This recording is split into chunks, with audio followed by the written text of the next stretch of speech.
اور اس کی توفیق سے آج ہم انشاءاللہ عزیز تیسرا کورس شروع کرنے جا رہے ہیں۔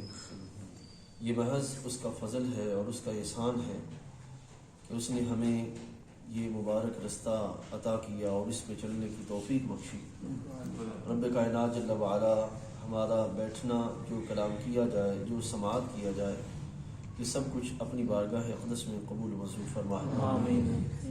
آج انشاءاللہ عزیز جو ہم کورس شروع کرنے جا رہے ہیں، یہ شان نبوت کورس کے نام سے موسوم ہے کہ انبیاء کرام علیہ الصلوۃ والسلام جو مبارک ذوات ہیں، ان کے لحاظ سے ہمارا عقیدہ کیا ہونا چاہیے، کیونکہ معاشرہ تیزی سے جس روش کی طرف بڑھ رہا ہے، ایسے میں عقائد کا تحفظ ازحد ضروری ہے۔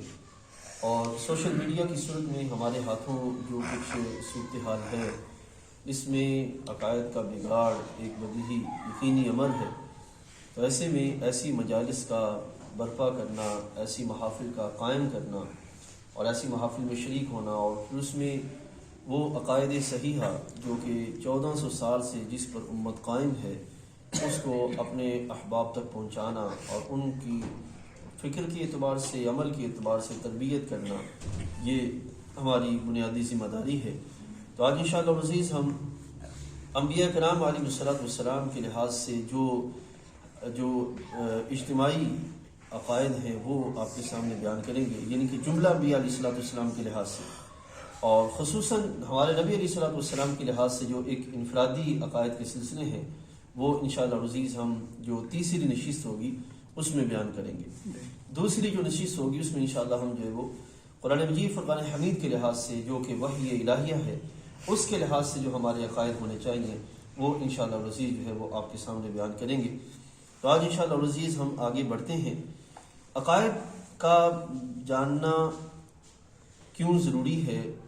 یہ اس لیے کہ کہیں ایسا نہ ہو کہ ہم کسی ضروری عقیدے کا انکار کر بیٹھیں، جو بہت ضروری عقیدہ ہو، کہ جس کے انکار سے بندہ کافر ہو جاتا ہے، یا ہم ایسی بات کو مان بیٹھیں جس کا سرے سے وجود ہی نہیں ہے، ٹھیک ہے، کہ جس کے ماننے سے بھی بندہ کافر ہو جاتا ہے۔ ایک وہ جو ضروری ہے جس کے انکار سے بندہ کافر ہو جاتا ہے، اور ایک وہ جس کا سرے سے وجود ہی نہیں ہے، مطلب جو ان کی شان کے لائق ہی نہیں ہے، جو اللہ جل وعلا نے ان کے لحاظ سے رکھا ہی نہیں ہے، تو ان کا مان لینا، اس سے بندہ جو ہے وہ کافر ہو جاتا ہے۔ اس طرح بعض عقائد وہ ہیں جو کہ جن کا ماننا واجب کے درجے میں آتا ہے اور اس کا انکار گمراہی کے درجے میں آتا ہے، ٹھیک ہے، بعض صرف جو ہے وہ بے ادبی کے معاملات میں آتے ہیں۔ تو آج انشاءاللہ عزیز ہم جو آپ کے سامنے بیان کریں گے، یہ تینوں درجوں کے لحاظ سے ہوں گے اور اختصار کے ساتھ، چونکہ وقت کم ہے اور دلائل اگر آیہ قرآنیہ اور احادیث طیبہ کے لحاظ سے لائیں تو پھر بہت زیادہ وقت کی ضرورت ہے۔ تو اس لحاظ سے جو خلاصہ ہے، جو نچوڑ ہے، اسی نچوڑ کے لحاظ سے جو عقائد ہیں، اختصار کے ساتھ ہم وہ آہستہ آہستہ آپ کے سامنے پیش کریں گے۔ سب سے پہلے نبی علیہ الصلوۃ والسلام، نبی کون ہوتے ہیں؟ نبوت جو ہے یہ ایک منصب ہے جو اللہ تعالیٰ نے اپنی بارگاہ میں اپنے محض فضل سے اس نے اپنے بندوں کے لیے اپنے کرم سے ایک پیدا فرمایا۔ نبوت ایک منصب، اور وہ شخصیت جو اس منصب کی حامل ہوتی ہے، اس منصب جو جس شخصیت کو وہ منصب عطا کیا جاتا ہے، اس کو نبی کہتے ہیں، ٹھیک۔ یہاں جو ساتھ ساتھ لکھا میں وہ آپ کے سامنے رکھتا چلا جاتا ہوں کہ انبیاء علیہ السلام اللہ اور اس کی مخلوق کے درمیان واسطہ ہے۔ جو نبی ہوتے ہیں یہ اللہ اور مخلوق کے درمیان واسطہ ہوتے ہیں، لہذا اس طرح پیدا کیے گئے کہ فرشتوں کی ارواح اور شکل انسانی کے درمیان، یعنی کہ روح کے اعتبار سے وہ فرشتوں کی سی کیفیت رکھتے ہوں اور ظاہر کے اعتبار سے شکل انسانی کے لحاظ سے اس کیفیت میں ہو، اور باطنی اسرار اور ظاہری انوار کے جامع ہوں۔ یہ ہے اللہ کے نبی علیہ السلام، یعنی کہ جن کو منصب نبوت عطا کیا جاتا ہے، ان کو صرف ظاہر کے اعتبار سے، شکل انسانی کے اعتبار سے انسانوں کے درمیان رکھا جاتا ہے، باقی رہا کمالات کے اعتبار سے، رفعت کے اعتبار سے، اور وہ جو شکل انسانی عطا کی جاتی ہے اس میں بھی قوا اور حص کے اعتبار سے، ٹھیک ہے نا، یہ کوئی بھی انسان ان کا مقابلہ یا ان کی برابری نہیں کر سکتا۔ تو یہ ہیں اللہ کے نبی علیہ السلام۔ اب نبی جو ہے اس بشر کو کہتے ہیں، نبی انسانوں میں رکھے گئے اور نبی بشر ہوتے ہیں۔ یہ انشاءاللہ عزیز ابھی آگے چل کے بیان کریں گے کہ قرآن مجید فرقان حمید کے اندر انبیاء علیہ السلام کو بشر کہا گیا، لیکن وہ صرف ان کے کمالات کے لحاظ سے، کہ کہیں ایسا نہ ہو کہ ان کے کمالات دیکھ کر عام لوگوں کے ذہنوں میں یہ کیفیت پیدا ہو جائے کہ شاید یہ خدا ہے۔ اس کی نفی کرنے کے لحاظ سے اللہ تعالیٰ نے ان کی زبان اقدس سے یا ہمارے نبی علیہ السلام کی زبان اقدس سے ان کے لیے لفظ بشر جو ہے وہ جاری کروایا۔ باقی جہاں تک تعلق ہے عام افراد کے لحاظ سے، تو ان کو یہ اجازت نہیں ہے کہ وہ نبی علیہ السلام کے لحاظ سے یہ کہیں کہ ہم بھی بشر ہیں وہ بھی بشر ہیں۔ یہ معاملہ جو ہے وہ ہرگز اختیار نہیں کیا جائے گا۔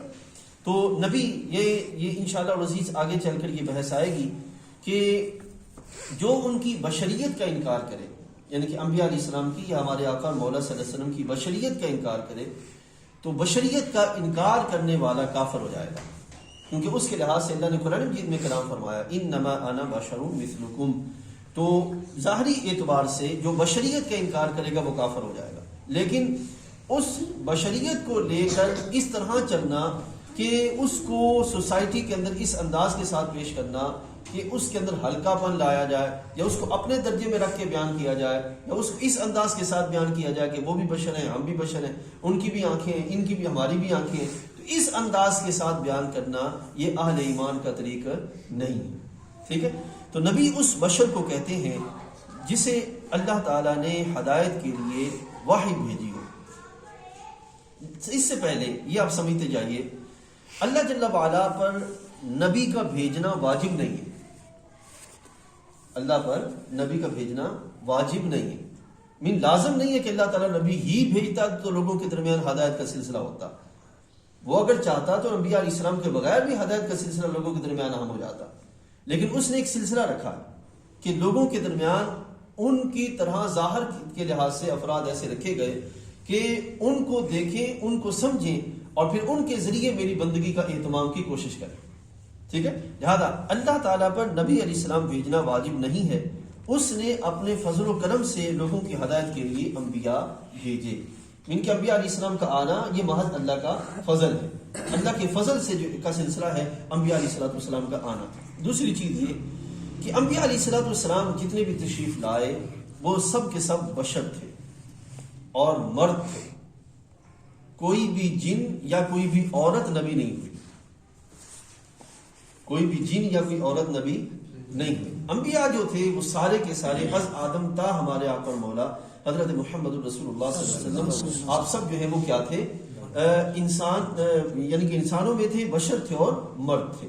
اب یہاں پر جو بشر ہیں ان کے لحاظ سے میں یہ آپ کے سامنے تھوڑا سا واضح کرتا چلوں، یہ آپ نے ذرا سمجھنا ہے کہ ان کی ظاہری حالت اور ان کے جسم اور ان کی شکلی اوصاف، ان کی شکل اوصاف بشری سے متصف ہیں، اوصاف بشری سے متصف ہیں۔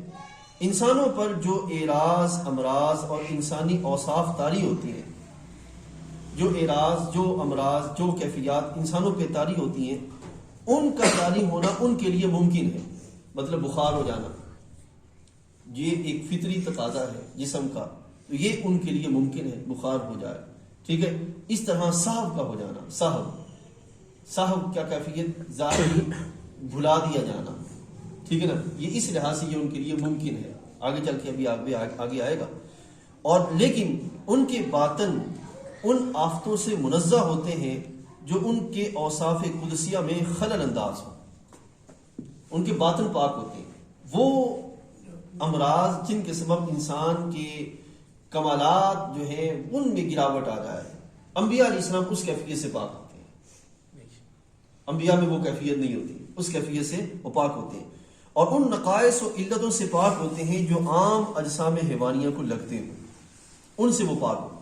یہ چیز آپ نے یاد رکھنی کہ ہوتے وہ ظاہری جو اوصاف کے اعتبار سے وہ بشروں میں سے ہیں، لیکن وہ کمالات، وہ ظاہری انسانوں کے اعتبار سے فطری طور پر جو چیزیں لاحق ہوتی ہیں وہ انہیں بھی لاحق ہوتی ہیں، ٹھیک ہے نا. لیکن وہ امراض کے جن کے سبب ان کے مقامات رفیع میں کسی بھی طرح کا خلل واقع ہو جائے وہ ان افراد کو نہیں آتا.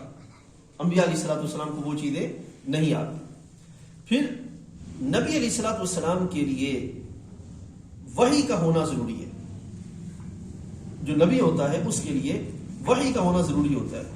غیر وحی کی پھر دو قسمیں انشاءاللہ اس کے لحاظ سے آگے بیان کریں گے. وحی یہ ایک ہوتا ہے وحی نبوت کہ وہ وحی جس میں اللہ تعالیٰ شرع کا کوئی حکم یا نبی علیہ السلام کو اس کی نبوت کی معرفت کوئی کلام جاری فرمائے. ایک ہوتی ہے وہ وحی. اور ایک قرآن مجید فرقان حمید کے اندر وحی بمعنی الہام اور القاء کے معنی میں بھی آیا ہے. ٹھیک ہے. حضرت موسیٰ علیہ السلام، حضرت مریم سلام اللہ علیہا، حضرت آسیہ رضی اللہ تعالیٰ عنہا، ان کے لحاظ سے قرآن مجید میں جو وحی کا لفظ آیا ہے وہ ہے بمعنی الہام. ٹھیک ہے، بمعنی الہام. اور وحی نبوت جس میں کہ اللہ تعالیٰ کسی شرع کا کوئی حکم یا ان کے نبوت کے لحاظ سے کوئی معرفت کا سلسلہ وہ ان کو عطا فرمائے، وہ صرف انبیاء علیہ السلام کے لیے خاص ہے. اور وہی وحی نبوت ہے جس کا اترنا نبی علیہ السلام کے لیے لازم ہے. ٹھیک ہے. تو فرماتے ہیں نبی ہونے کے لیے اس پر وحی کا ہونا ضروری ہے، خواہ فرشتے کی معرفت ہو یا بلا واسطہ. یا فرشتہ آ جائے اور وہ آ کر پیغام حق پہنچائے، یا جو ہے وہ بلا واسطہ اللہ تعالیٰ ان کے لحاظ سے کوئی ایسا سلسلہ جاری فرمائے. تو دونوں چیزیں جو ہے وہ ممکن ہیں. یہاں پر کچھ چیزیں وضاحت کے اعتبار سے بھی موجود ہیں.